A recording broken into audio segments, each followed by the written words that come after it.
Have you ever witnessed a moment so shocking that it changed your perspective on everything you thought you knew? Imagine settling into your seat on a flight, excitement in the air, only to see a blatant act of racism unfold right before your eyes. In the blink of an eye, pride, prejudice, and power collide at 30,000 feet. A pilot refuses to let a black man stay in his rightful first-class seat. But in a twist of destiny, he has no clue the man he's humiliating secretly owns the entire airline.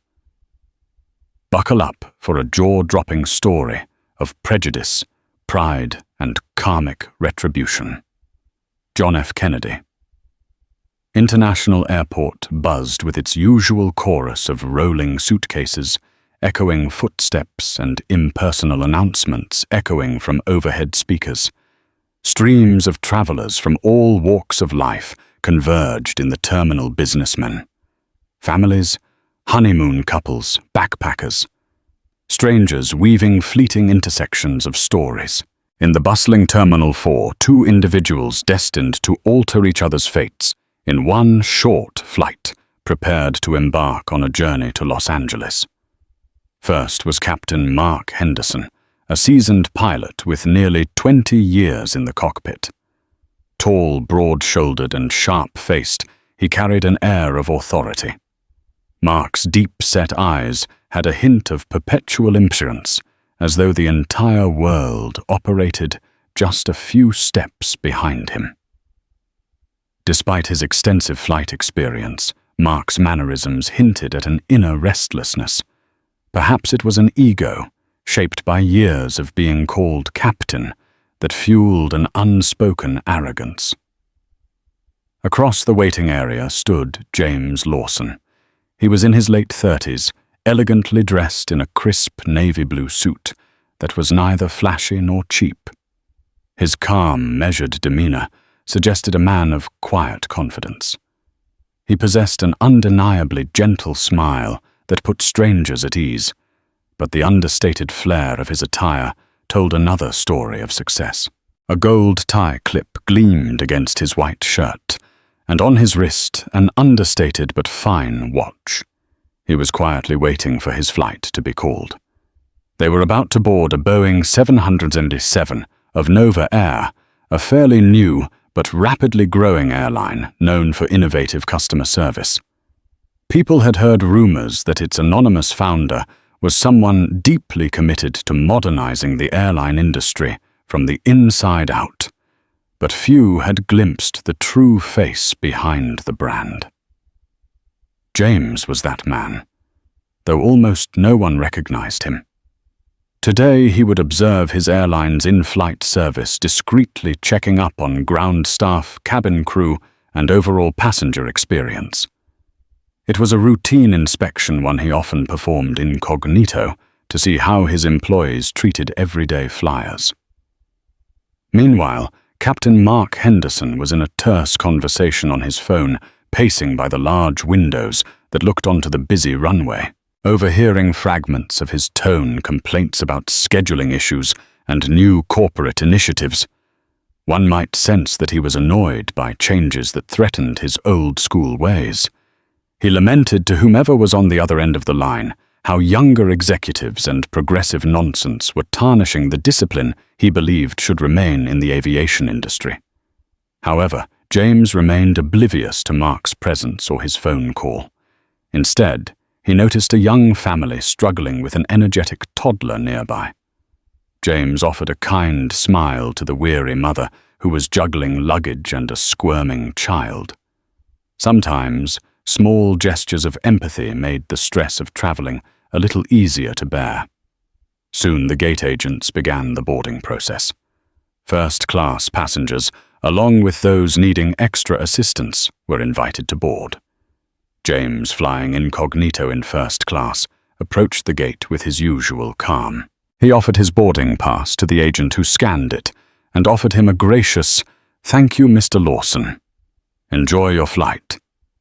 James nodded politely and stepped into the jet bridge.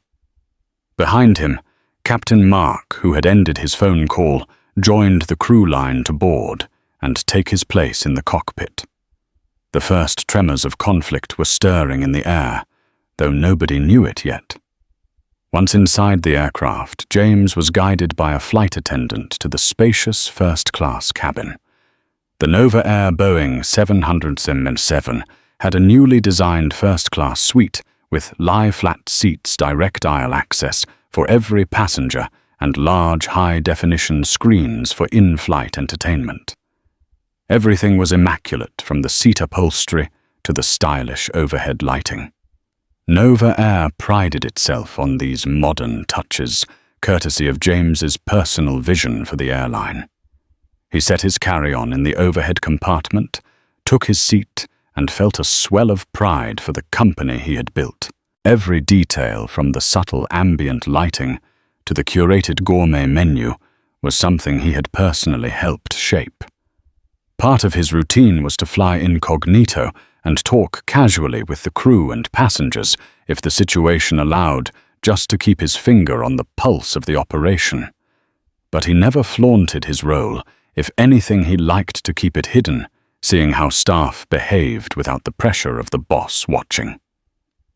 James observed as other first-class passengers filed in, some dressed in upscale suits, others in comfortable designer sweats. One older gentleman wore an LA Dodgers cap, anticipating his arrival home. The flight attendants, including a gracious lead attendant named Emma, went from seat to seat, offering champagne or orange juice, distributing newspapers and magazines, and ensuring everyone felt comfortable. Meanwhile, Mark Henderson strode down the aisle, exuding the typical authority of a pilot in uniform. He was heading toward the flight deck, but his eyes swept across the first-class passengers. That's when his gaze landed on James Lawson. For a split second, Mark's eyes flickered something between surprise and disapproval. He took in James's elegant attire and the color of his skin. Whether conscious or not, Mark's expression betrayed a bias he held deep inside. However, no altercation or direct communication happened then. Mark carried on to the cockpit, stowing his bag behind the captain's seat. His co-pilot, Beth Alvarez, was already going through pre-flight checks. She was a capable younger pilot who believed in Nova Air's progressive ethos. Beth turned to greet Mark politely, but immediately sensed a certain tension emanating from him. He answered her questions mechanically, diving into the tasks at hand. "Everything okay?" Captain Beth asked, noticing his clipped tone. Mark gave a half shrug. "Fine. Just fine," he replied. Then he adjusted his captain's hat, focusing on the instrument panel. "Let's keep on schedule." Beth let it go, assuming he was just having a stressful day. She returned to checking fuel levels and verifying flight plans. Soon they coordinated with ground control, ensuring all systems were go for an on-time departure. Before takeoff, as flight attendants prepared the cabin, Emma conducted the final passenger checks in first class. James had settled in calmly, reading a business magazine that ironically featured an article about Nova Air's recent innovations in the airline industry, though not once did it mention who owned the airline. Emma asked if anyone wanted a top-up of their pre-departure drinks. James requested a sparkling water. Meanwhile, across the aisle, a middle-aged man sporting a flashy watch loudly demanded another glass of champagne. Emma obliged, but not before arching a sympathetic glance at James, who recognized the challenges of dealing with demanding customers. Once everyone was seated, Emma gave the safety demonstration, then retreated to her seat with the other cabin crew. The engines roared to life. Mark and Beth guided the massive 737 away from the gate, maneuvering carefully onto the taxiway. After a short wait, air traffic control cleared them for takeoff. The aircraft surged down the runway, and soon they were airborne, climbing into the sky. James felt the usual thrill he always experienced during takeoff. Despite logging hundreds of flights every takeoff, reminded him of his early dreams of soaring among the clouds, one of the reasons he'd ventured into the airline industry in the first place. As the seatbelt sign was turned off, the flight attendant sprang into action. First class was offered a multi-course meal, and James placed a modest order, a salad, followed by grilled salmon. The flight attendant commended his choices and then moved to the passenger across the aisle, the loud man who wanted more champagne. He was joined by a colleague, and the two joked noisily, sipping drinks and raising eyebrows among other passengers. Meanwhile, Mark's voice came over the PA system. "Ladies and gentlemen, this is your captain speaking. We've reached our cruising altitude of 35,000 feet. We're anticipating a fairly smooth ride all the way to Los Angeles, with an estimated arrival ahead of schedule. Please sit back, relax, and enjoy the flight with Nova Air." An hour into the flight, dinner service was in full swing. James was savoring his meal when Mark stepped out of the cockpit for a quick break. Pilots routinely take short rest intervals on long flights, leaving the co-pilot in command. Mark made his way through the first-class cabin, greeted politely by Emma, who offered him coffee. He took the cup but didn't sit down. He was scanning the cabin with an oddly critical stare, as though something was out of place. His eyes fell on James once again. There was no immediate confrontation, just a charged moment where their gazes locked. James gave a small, respectful nod, unaware that Mark was privately stewing with questions and biases. After a tense heartbeat, Mark turned away, continuing toward the galley. Emma, who had witnessed the fleeting exchange, approached James. "I hope everything's all right, Mr. Lawson. Are you enjoying everything?" James smiled, gently folding his napkin. "Absolutely. The service is top-notch. Thank you for checking." Still, the atmosphere felt slightly charged. Something unspoken, intangible, lingered in the space Mark had occupied, as if he'd left behind the residue of a silent judgment. James tried to shake off the feeling. After all, he was here to observe, not to call attention to himself or start a confrontation. A few minutes later, Mark stepped back from the galley and meandered through the cabin again, as though he were patrolling a territory. His features hardened when he saw James in that plush first-class seat, sipping sparkling water and reading from his seat's entertainment console. The pilot's stare lingered just a moment too long. Then he headed back toward the cockpit without a word. Halfway through the flight, turbulence prompted the seatbelt sign to flicker on. Passengers were advised to remain seated. James returned to his seat from a quick restroom break, settling in just as the flight attendant secured the galley. A sudden jolt made the plane tremble. Outside, a bank of dark clouds hinted at mild but persistent turbulence. The crew instructed everyone to remain seated, including the flight attendants themselves. Then came another announcement from the flight deck, this time from Beth, the co-pilot. "Ladies and gentlemen, due to some unstable air ahead, please keep your seatbelts fastened for your safety. We apologize for the inconvenience and will update you as soon as conditions improve." James was calmly fastening his seatbelt, perfectly unbothered by the turbulence. Having flown countless times, he understood these were standard occurrences. However, a commotion broke out 3 seats ahead, where the man with the flashy watch seemed furious that he couldn't get another champagne refill. He complained loudly, ignoring the seatbelt sign. Despite repeated instructions, he unbuckled and tried to get up. Emma hurried over, insisting he remain seated politely, explaining the turbulence policy. The man muttered complaints about terrible service, scowling as he slumped back into his seat. James watched but didn't intervene. However, he noted how Emma handled the situation gracefully. She was a credit to Nova Air's training program. What none of them expected was for Captain Mark Henderson to appear from the cockpit, presumably to address the commotion. He had a stony look as he walked up the aisle. Whether to quell the noise or simply exercise his authority, Mark confronted the man with the flashy watch. "Sir, you must stay seated with your seatbelt fastened during turbulence. This is a safety requirement, not a suggestion." The man sneered but complied. Satisfied, Mark turned around to head back. But on his way, he spotted James again. This time, for reasons only Mark's internal prejudices could explain, he stopped right beside James.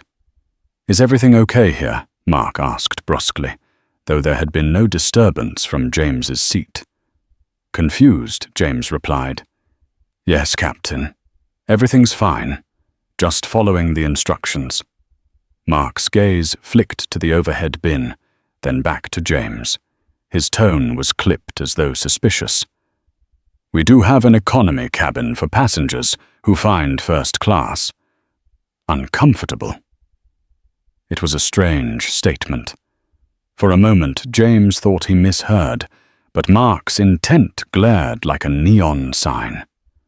A stunned hush fell over the nearby passengers. Emma, who stood behind Mark, widened her eyes in alarm. James calmly raised an eyebrow. "I'm quite comfortable, Captain. Thanks for your concern." Mark blinked, his expression an unreadable mask. Without another word, he returned to the cockpit. The entire exchange lasted maybe half a minute, but tension spread through the first-class cabin like a crack in glass, subtle yet ominous. Emma hurried to apologize, but James gently waved her off, not wanting to escalate matters. When the seatbelt sign finally dimmed, the flight attendants resumed their service. Conversation in first class was subdued. Passengers had picked up on the pilot's unusual remark. Some wondered if it was a misunderstanding, others suspected something more sinister. Emma discreetly approached James again, leaning in quietly so others wouldn't overhear. "I'm terribly sorry, Mr. Lawson. That was highly unusual. Please don't let it affect your opinion of the airline." James offered a reassuring smile. "No worries, Emma. I appreciate your kindness. Everyone else has been terrific." Though James projected calm inside, he wrestled with frustration. He valued professionalism and had always trusted that Nova Air staff were trained to uphold dignity for every passenger. Mark's behavior was an outlier, a crack in the polished facade James worked so hard to maintain. James had seen prejudice in his life before, but to experience it in his own airline's first-class cabin was both ironic and insulting. Yet he kept quiet. He wanted to see how far Mark would go and how the rest of the crew might handle it if tensions rose further. As the flight continued, James noticed Mark hadn't emerged from the cockpit again. Over time, the mood lightened as dinner trays were cleared.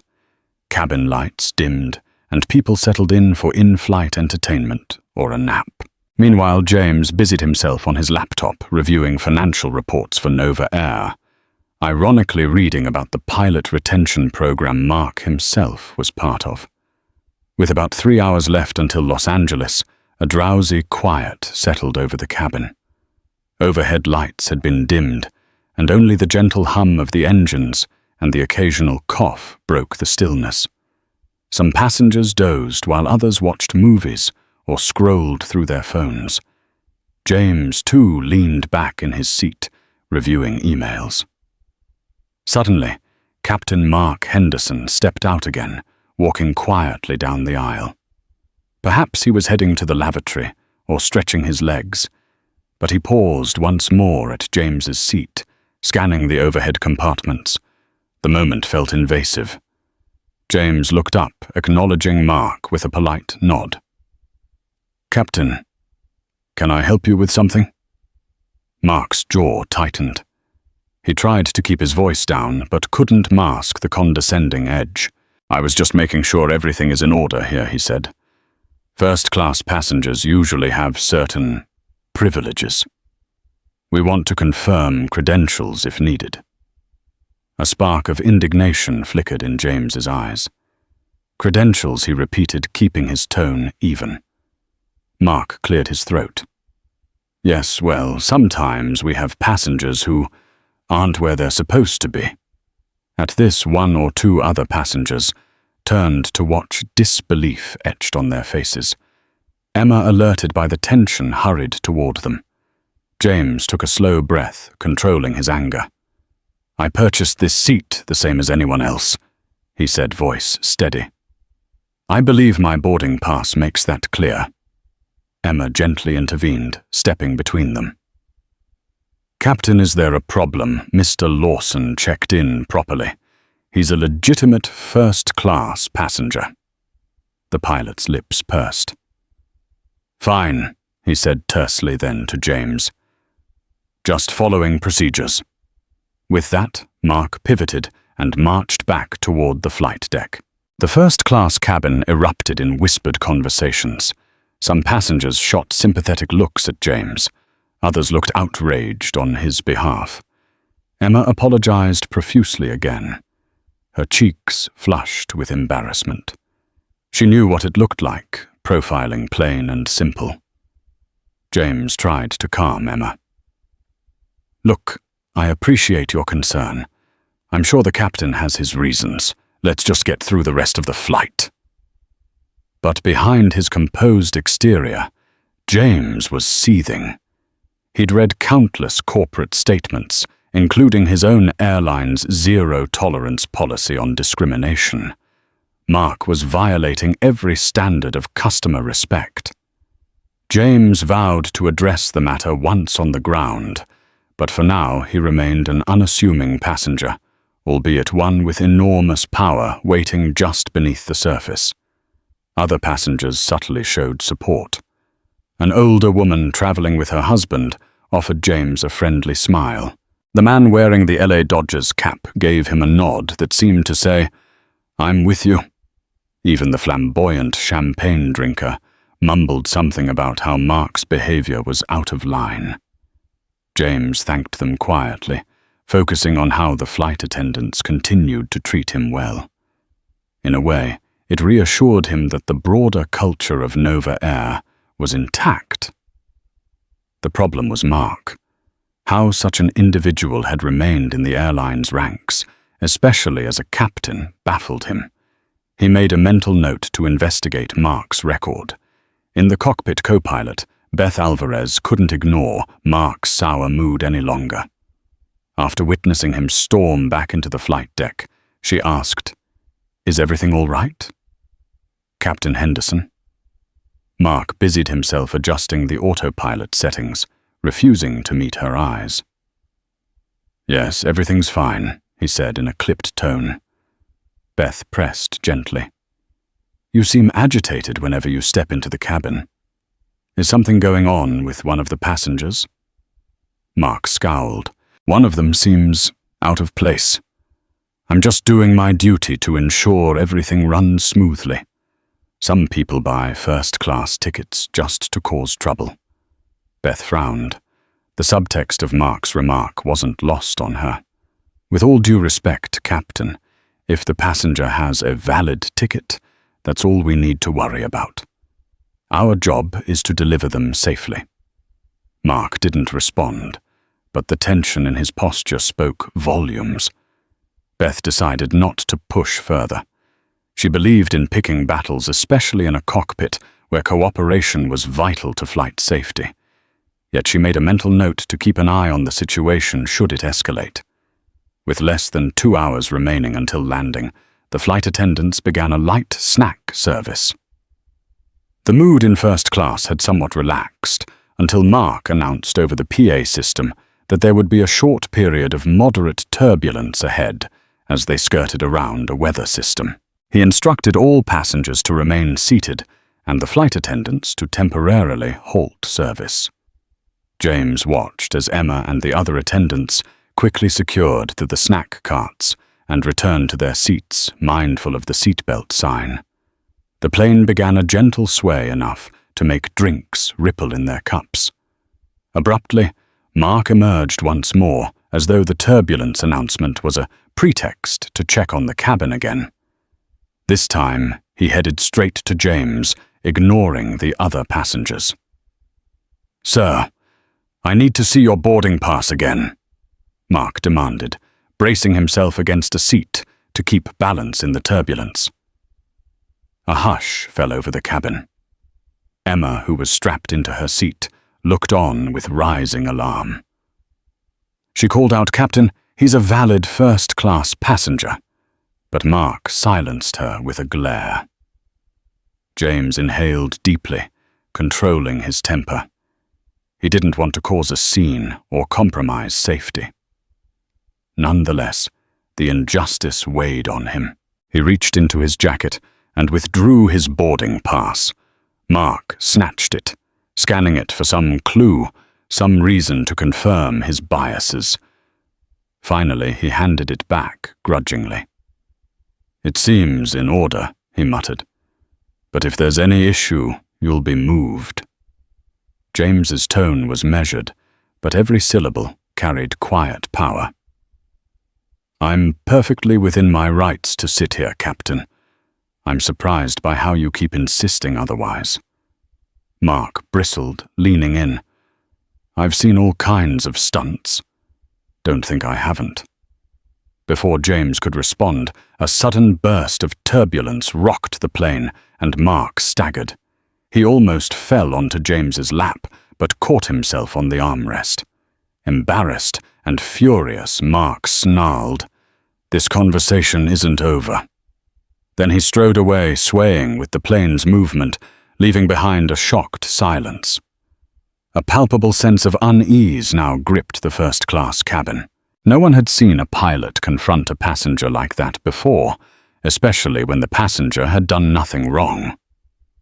Passengers exchanged glances, uncomfortable and bewildered. Emma and the other attendants, though strapped in, managed to convey apologetic looks toward James. James fought to remain calm. His heart pounded with a mix of anger and betrayal. He never imagined one of his own pilots, someone Nova Air paid and trusted, would so openly discriminate against him. It was personal, and yet it was bigger than him. It reflected a deep-seated prejudice that had no place in modern aviation, or anywhere else for that matter. The turbulence died down after a few minutes. The seatbelt sign turned off. Emma quickly unstrapped and hurried to James, kneeling by his seat. "Mr. Lawson, I'm so sorry. I feel helpless watching this." James forced a small, reassuring smile. "It's okay, Emma. You're doing your job and you're doing it well." Emma's voice wavered with sincerity. "Thank you, but I really wish I could do more." James placed a hand on her shoulder, a gesture of mutual respect. "You've done enough by treating me like a valued passenger. Let me handle the rest." A few minutes later, while Emma was occupied elsewhere, a different flight attendant approached James. A tall, soft-spoken man named Jordan, who was responsible for the economy cabin, but had come forward after hearing about the incident. Jordan lowered his voice, his expression anxious. "Mr. Lawson." He began, unsure if James knew his name. "I heard about what happened. I want you to know I've seen the captain do this kind of thing before, to other passengers of color. I never had proof or the authority to stop him. But the flight crew all know." James's eyes narrowed. "He's done this before." Jordan nodded grimly. "Rumors among us cabin crew. He rarely does it so openly, but when we've had complaints about him in the past, the airline usually just... I don't know what the management did. He always came back. Maybe he had connections or a flawless flight record. But the whole crew is uncomfortable around him." James took a moment to absorb this revelation, feeling the magnitude of the problem. This wasn't just a one-time incident. It was a pattern. "Thank you for telling me," James said quietly. "I will make sure this is addressed." Relief flickered across Jordan's features. "I appreciate it. Just be careful. I don't want him to retaliate against you while we're still in the air." James nodded. "I'll be fine." As the flight neared Los Angeles, tension coiled within James. He had to decide how to handle the pilot once they landed. He had no desire to humiliate Mark in front of the passengers or cause a scene that might jeopardize anyone's safety. But a resolute sense of justice burned within him. This man had used his authority to belittle someone based on race, a direct contradiction of everything Nova Air stood for. Meanwhile, Mark stayed in the cockpit for the remainder of the flight. The final hour was relatively smooth. Passengers finished snacks and prepared for arrival. James began packing his laptop away, returning his seat to the upright position when the final approach announcement came on. The plane began its descent, the night sky of Los Angeles ablaze with city lights. As they cleared the last layer of clouds, James felt a mixture of anticipation and determination. He pictured stepping off the aircraft, possibly accompanied by security or ground staff, to address this situation. But he didn't want a public showdown. He needed to handle it in a way that underscored the airline's integrity. The landing was smooth. The Boeing 707 touched down on the runway at LAX with barely a bump. Passengers collectively relaxed, gathering their belongings, checking phones, and preparing to disembark.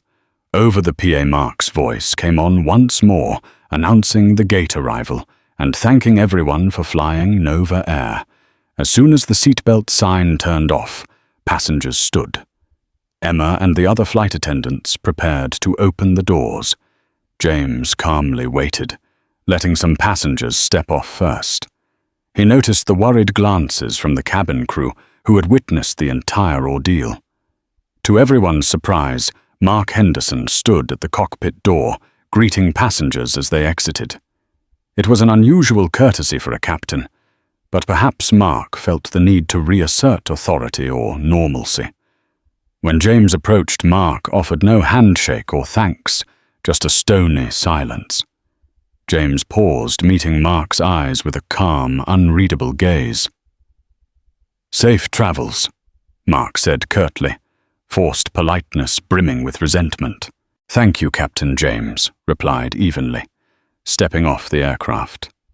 In the jet bridge, 2 Nova Air ground staff waited, and one of them was a high-level operations manager named Gloria Pearson, who James had personally selected for her exceptional leadership skills.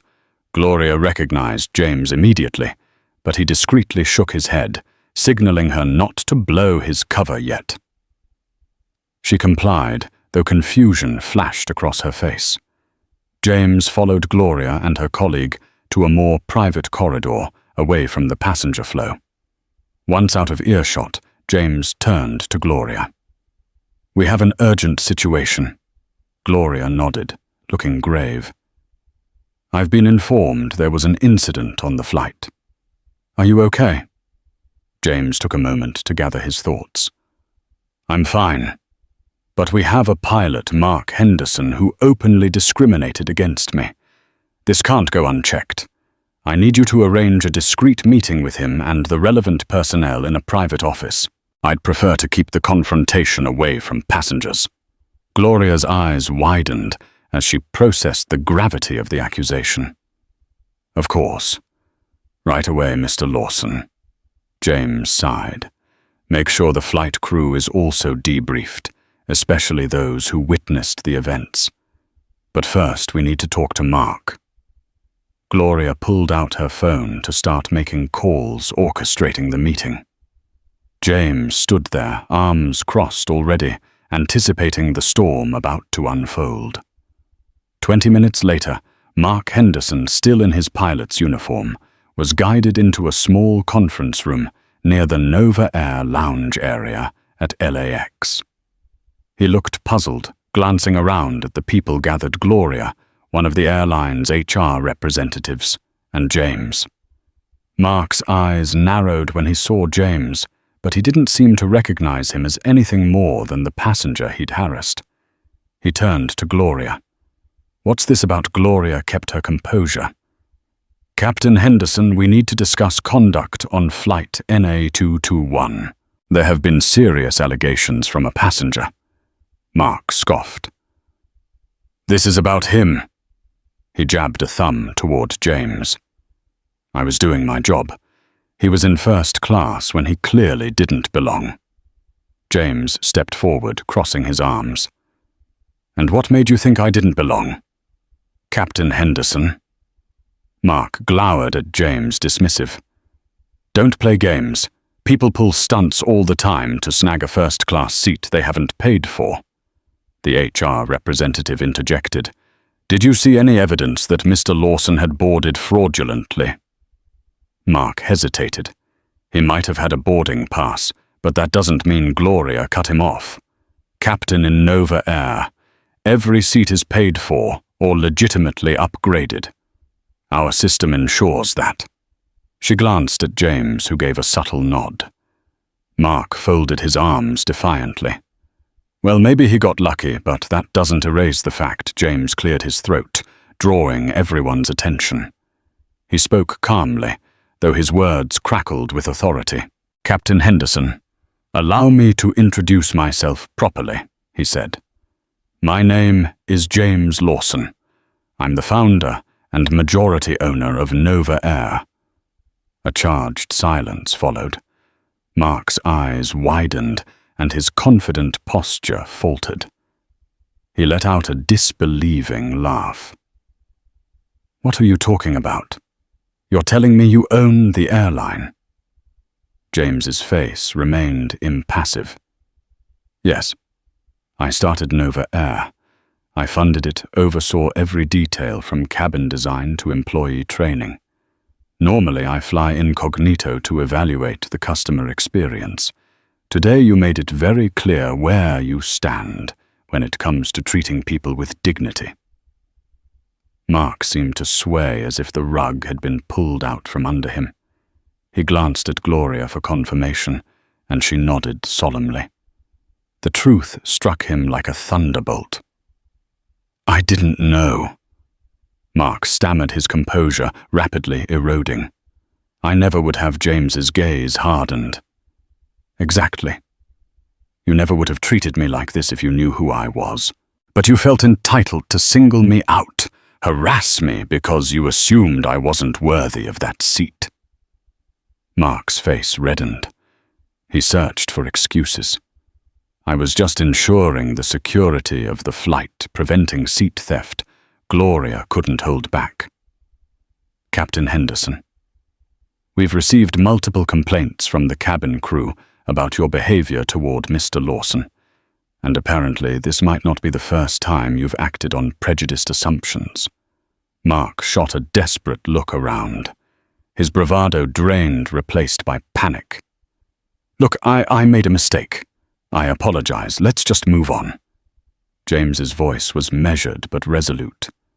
Apologies after the fact don't erase what happened or how you made me and other passengers feel. I created Nova Air to break barriers and set new standards, not to have bigotry flourish at 35,000 feet. Mark swallowed realization sinking in that his career was in jeopardy. You can't fire me over one misunderstanding.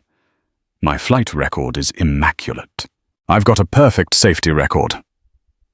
James remained unfazed. Safety is crucial, but so is integrity. A pilot is the face of the airline. Passengers entrust their lives to you.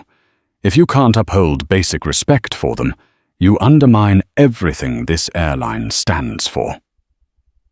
HR stepped in, collecting statements from both parties. Mark tried to present his side, claiming confusion or security protocols, but his argument faltered under the weight of what the cabin crew had witnessed. Gloria exchanged a glance with James, waiting for a signal. He gave a small nod, indicating she should proceed. She cleared her throat. Captain Henderson, based on the severity of these allegations and corroborating witness statements, the airline is placing you on immediate suspension pending a full investigation. Mark paled. Suspension? Wait. I've served this airline for years. I deserve better than this. James stepped closer, locking eyes with Mark. We'll review everything thoroughly, but your own words and actions were witnessed by multiple people. If our investigation confirms a pattern of discriminatory behavior, your pilot's seat will be permanently revoked. I won't allow a pilot under my airline's banner to make anyone feel unwelcome based on the color of their skin or any other prejudice. Mark opened his mouth to protest, but no words came. It was as though an invisible gavel had struck. He looked around the room, searching for a lifeline, but found none. The weight of his actions manifested in his public humiliation and looming unemployment settled heavily on him. This was the karmic blow James had never intended to deliver personally, but one Mark had brought upon himself. Mark Henderson stormed out of the conference room, escorted by airport security. He left behind a tense hush. Gloria, James, and the HR representative all took a deep breath.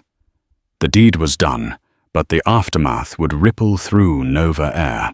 James finally sank into a chair, letting the exhaustion and emotional toll wash over him. Gloria approached concern in her eyes. "Mr. Lawson, are you okay?" He nodded. "Yes, just drained. I didn't expect to confront this issue personally today, but it had to be done." The HR rep added, "We'll push the investigation quickly. In the meantime, how would you like us to handle the public relations angle if the story leaks?" James considered. "We'll be transparent. Nova Air's stance on discrimination is zero tolerance. We'll confirm the pilot has been suspended and is under investigation for misconduct. But no sensationalist spin. We do this by the book." Gloria nodded resolutely. "Understood. And the cabin crew, they'll likely need some reassurance." James sighed, thinking of Emma and Jordan. "I'll issue a personal note of thanks for those who stepped up. They handled the situation with grace." News traveled fast in the age of smartphones.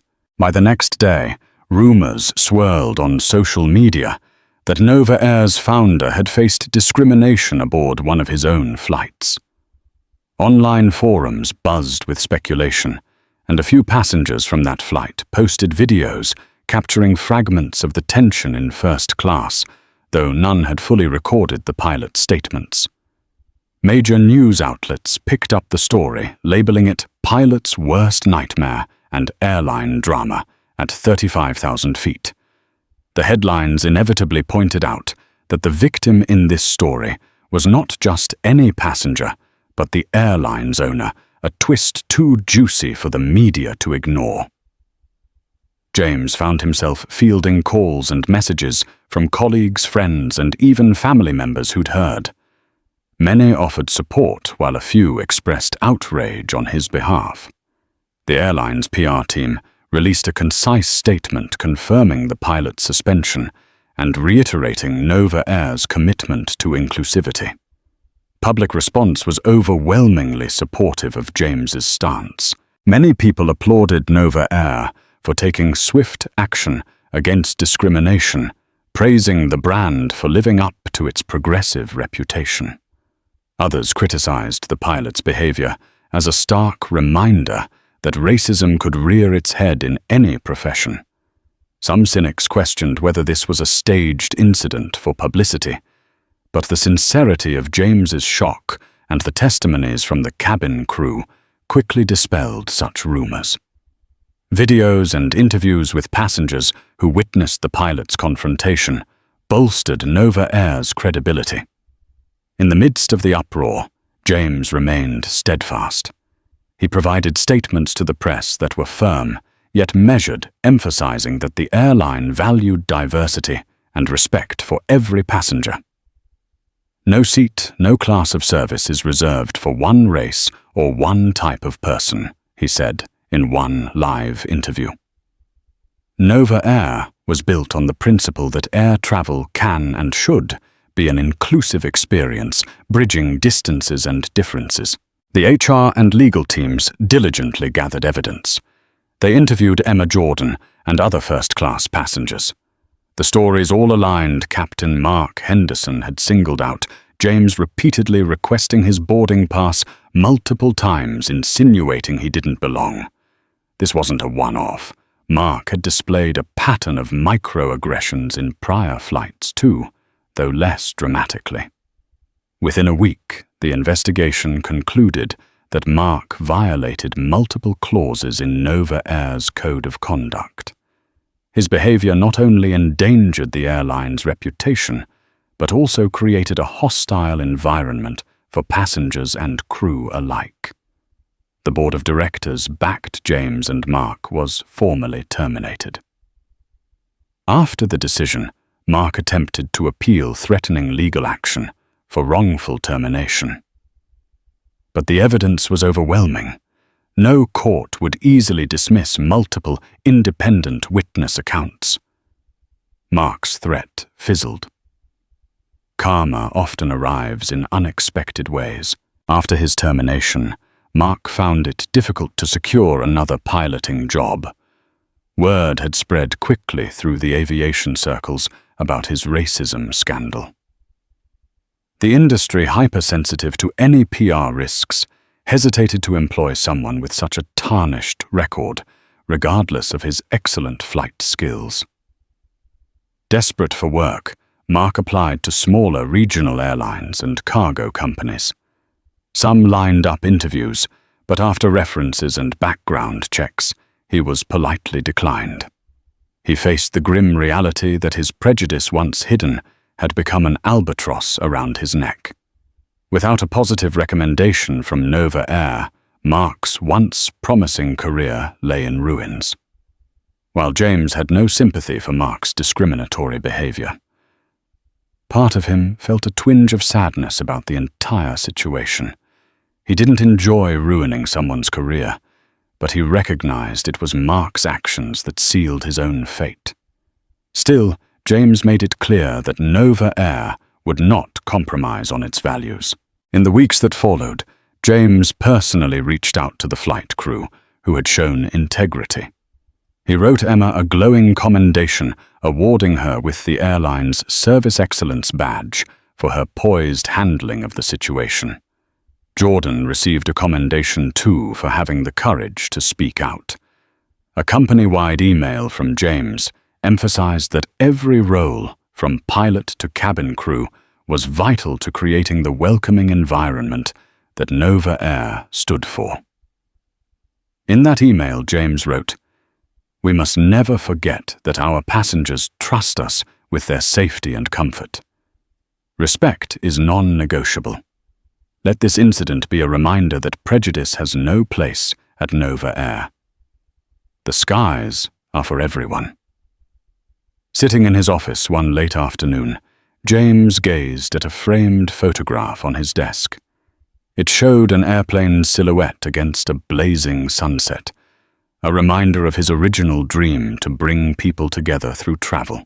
Yet the events of the recent flight proved that even the most carefully built institutions could harbor deep-seated biases in certain individuals. He felt a responsibility to do better to ensure that every staff member understood Nova Air's core mission. The airline scheduled additional diversity training for all employees, reinforcing the message that discrimination would not be tolerated ever. James was directly involved in crafting that training, sharing parts of his personal story, and emphasizing the airline's guiding principles of respect and empathy. As Nova Air continued its steady ascent in both reputation and customer trust, James found himself reflecting often on how a single act of ignorance had reshaped an entire company's path. It wasn't just a disruption, it had been a crucible. What started as a pilot's unchecked prejudice became a fall that forged stronger policies, tighter community bonds, and a bolder internal culture. In retrospect, James mused it could have gone unnoticed. Had Captain Henderson kept his assumptions to himself, James might have completed his usual incognito flight, quietly reviewing staff behavior, jotting down notes on minor details, then debriefing leadership in a routine post-flight memo. But fate had other plans. Henderson's blatant disrespect had pulled back the curtain on something bigger. It forced Nova Air to confront the gap between its mission and the people entrusted to carry it out. The irony. That very mistake gave the company a chance to become what it claimed to be a truly inclusive airline, not just in branding, but in action. In the aftermath, industry publications picked up the story. Some called it a masterclass in corporate accountability. Others debated whether the consequences had been too harsh. But inside Nova Air, one thing was certain: respect was no longer negotiable. Staff began using the story as an informal training reference. "Remember the Henderson flight," they'd say. Not in fear, but in principle. It reminded everyone that leadership watched not just from offices, but sometimes from seat 3A. And as James prepared for another anonymous inspection flight, he smiled at the poetic twist. The incident that had threatened to tarnish Nova Air's name had in fact reinforced its foundation. Sometimes turbulence isn't a setback, it's a recalibration.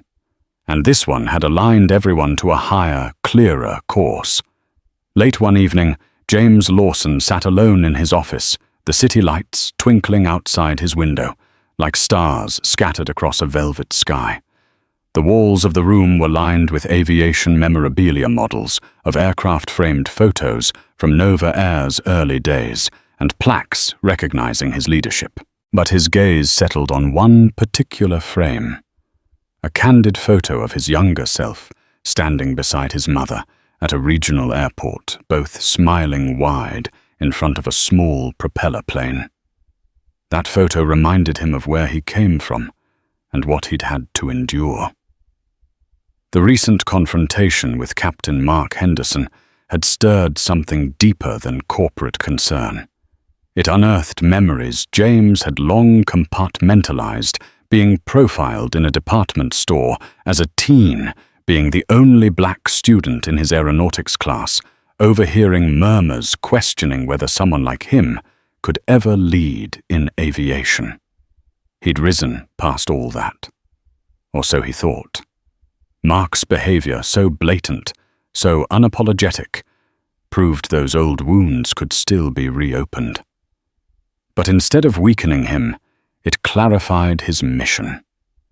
Success alone was no longer enough. He had a responsibility to protect the values his company stood for, and to show others that silence in the face of prejudice is never an option. As he sipped from his coffee and stared at the old photo, James whispered to himself, "You didn't come this far to just blend in." Across the room, a digital dashboard displayed Nova Air's upward metrics, bookings, ratings, employee satisfaction, all improving. But the number James cared about most wasn't measured in charts. It was in the eyes of every crew member who felt seen, every passenger who felt valued. And in that quiet moment, he knew his mission wasn't just about flying. It was about lifting people, too. Months passed, and Nova Air emerged from the media storm, not battered but transformed. What had begun as a humiliating confrontation in the skies had evolved into a defining moment for the airline, one that cemented its values in the hearts of its staff and passengers alike. Under James Lawson's quiet but firm leadership, the company underwent a wave of internal renewal. Pilots were retrained with a deeper focus on cultural sensitivity and ethical leadership. The HR department implemented anonymous reporting systems to ensure crew members felt safe calling out discrimination. And perhaps most significantly, James personally led the charge in reviewing every branch of the business to ensure the culture matched his founding vision. But it wasn't just policy that changed, it was people. Cabin crew began sharing their stories more openly, inspired by James's bravery. Ground agents, flight attendants, and maintenance teams found a new sense of pride in working for an airline that didn't just fly the talk, but walked it too. The name Captain Mark Henderson became a cautionary tale passed among staff, not in malice, but as a reminder character matters more than seniority. James resumed his tradition of flying anonymously, quietly observing and listening. On each trip he noticed it, the extra smiles, the more attentive service, the subtle glances of recognition from staff who now knew who he was and what he stood for. One gate agent, while scanning his ticket, whispered with a wink, "We've got your back, Mr. Lawson." That moment stayed with him. Looking ahead, James understood there would always be turbulence in business and society, in the hearts of those still unready to embrace change. But he also knew Nova Air was flying stronger than ever. Not just on routes plotted in the sky, but on the deeper course toward justice, dignity, and shared humanity. A few months after the incident that shook Nova Air's cabin and the industry, James Lawson stood at the edge of a gleaming hangar at LAX, facing a wide-eyed crowd of young aviation hopefuls. Behind him stood the airline's newest pride, a Boeing 787, its livery reflecting the sunlight like a beacon of possibility. This wasn't just a promotional event, it was a statement of vision, legacy, and healing. James surveyed the group. Teenagers, college students, some first generation. Americans, others. The children of seasoned flight crew, all of them drawn here by dreams of soaring higher. His voice, calm yet resolute, cut through the ambient whir of airport machinery. Flying isn't just about going from point A to point B. He began his tone inviting reflection. It's about building bridges between people, communities, and possibilities. And when you wear this uniform or walk these jetways, you represent something bigger than yourself. The students listened enraptured. You'll be pilots, crew, engineers, dispatchers. But most of all, you'll be caretakers of trust, James continued.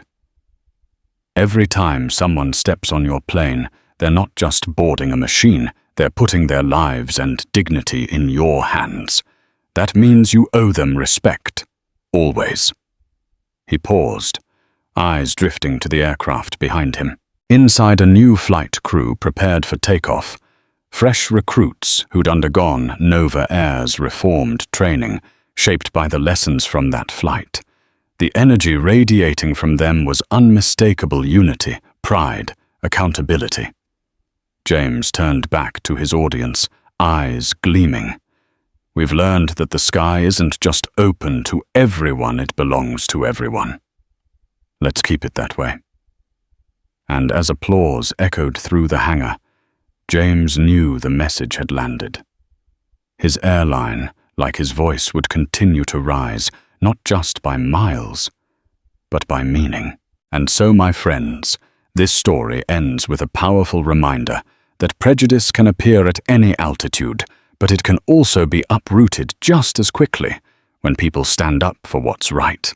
When the very man a pilot tried to humiliate turned out to be the airline's owner, karma arrived like a thunderbolt, delivering swift justice and a chance for an entire industry to evolve.